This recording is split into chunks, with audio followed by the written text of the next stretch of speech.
Greetings, my friends. We have just explained and we have just answered the key question, who and what is God? Then on the other hand, another important question is indeed, who and what is Satan? The B-2 stealth bomber, an airplane developed by the United States government, is touted to be invisible to enemy radar. The plane supposedly can perform the ultimate disappearing act. Can it? Or do we know of an invisible enemy who has been around for millennia, wreaking havoc? He is Satan the devil, and although unseen, he is real. Or is he? You need to know, for an enemy you cannot see may be an enemy who does not exist. Or he may be an enemy who not only exists, but is your most fearsome foe. If the Bible is our authority, then the answer is clear. Satan not only exists, he is a powerful, wicked spirit being. He was created perfect but became corrupted by sin. He is the invisible leader of all fallen angels, the unseen author of all evil, and the tempter, deceiver, and destroyer of humankind. Because Satan is a spirit and unseen, humanity has forged many false ideas about just how he must look. He is often imagined to be a short, skinny elf in red tights, with pointed ears or horns, a barbed tail, and a pitchfork in his hand. Sad to say, this erroneous mental cartoon of Satan's appearance seems so funny that many conclude he is but a harmless little creature on a par with a villain from a Walt Disney film. A few philosophical types view Satan as a convenient but totally imaginary way to describe or personify all the evil in this world. Others have no use at all for the devil and consider him a total fake, pure and simple. But some religious people are downright openly afraid of the devil. They ascribe to him personally every bad thing that happens to them, be it a failed marriage or a flat tire on their car. Just what is the truth? Well, as usual, the truth we can find in only one source.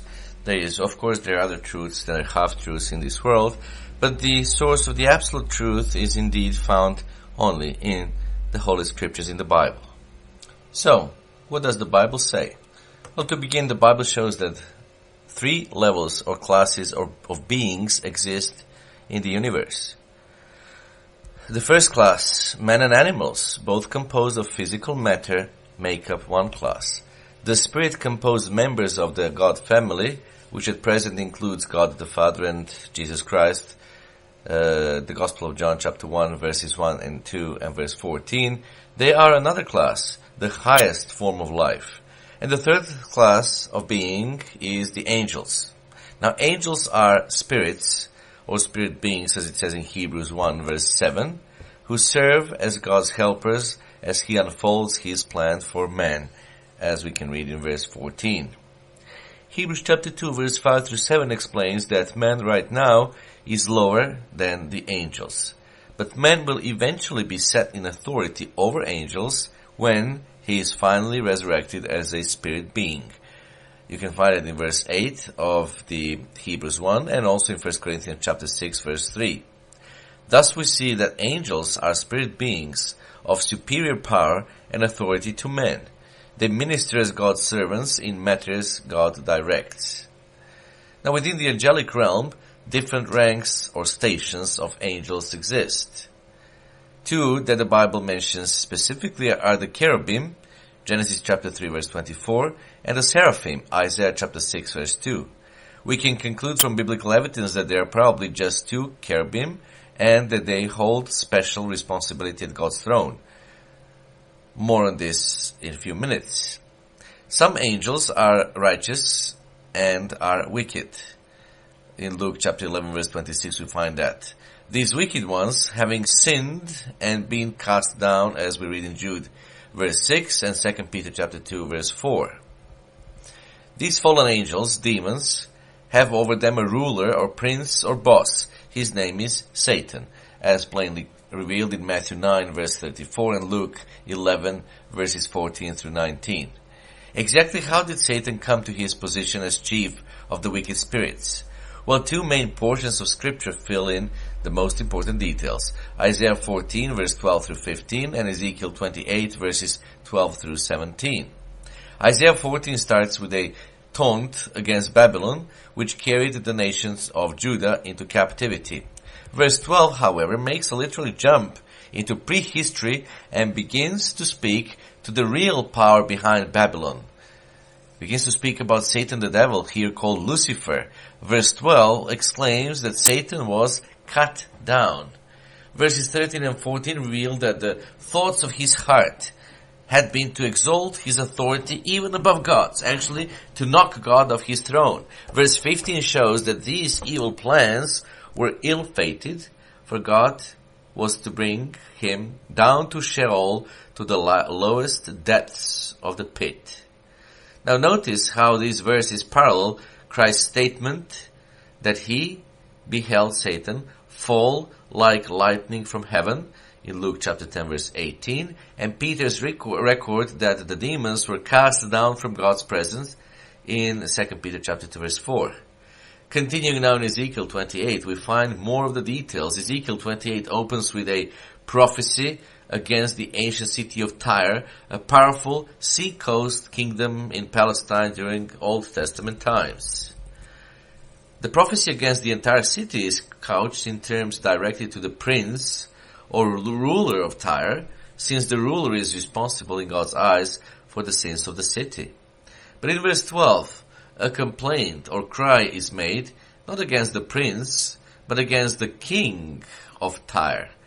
The language that follows makes it plain that no human being is spoken of here, but rather that the evil power behind the prince of Tyre, the king of evil, Satan the devil, is actually being addressed.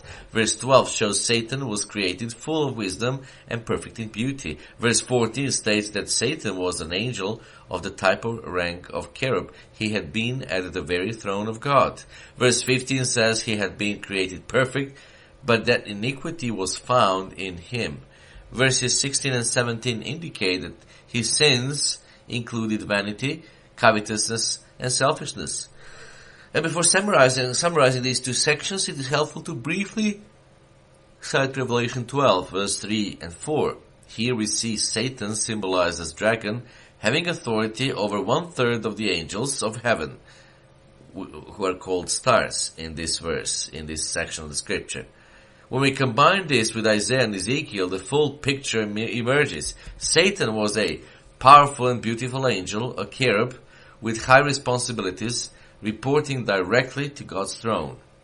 He had apparently power over 1/3 of the angels.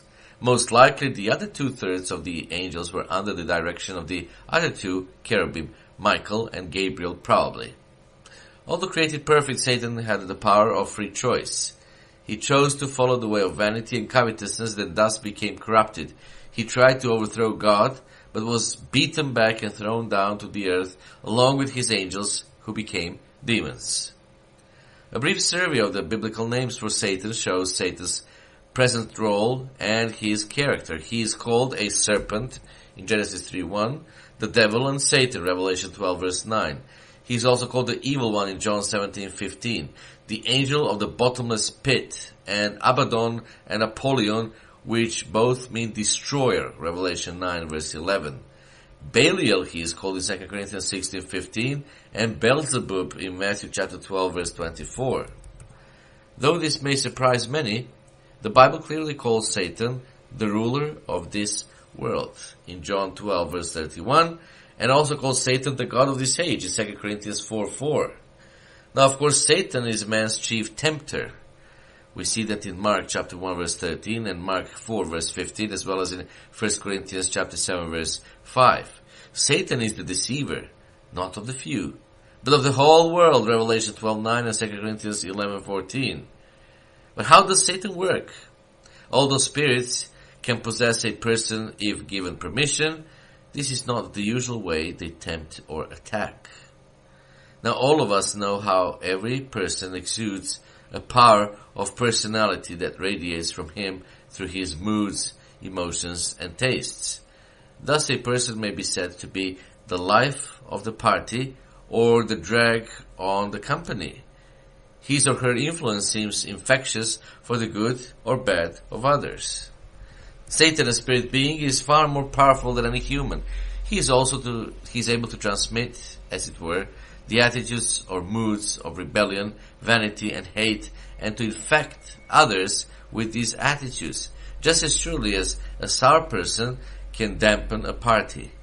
And this influence occurs without physical contact. Satan is also able to fill one's heart, as it says in Acts chapter 5 verse 3. He transmits his evil moods and attitudes through the air, Ephesians 2:2, much like radio waves travel through the air. Yes, we all have been deceived.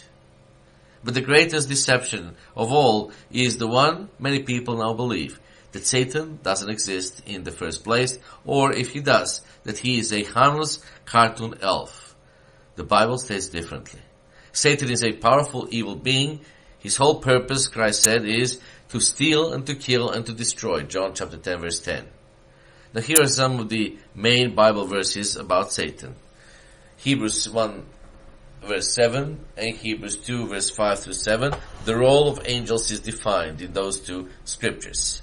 In Luke 11:27 and 2 Peter 2 and chapter 2 and verse 4, as well as in Jude, there's no chapter in Jude, it will be verse 6.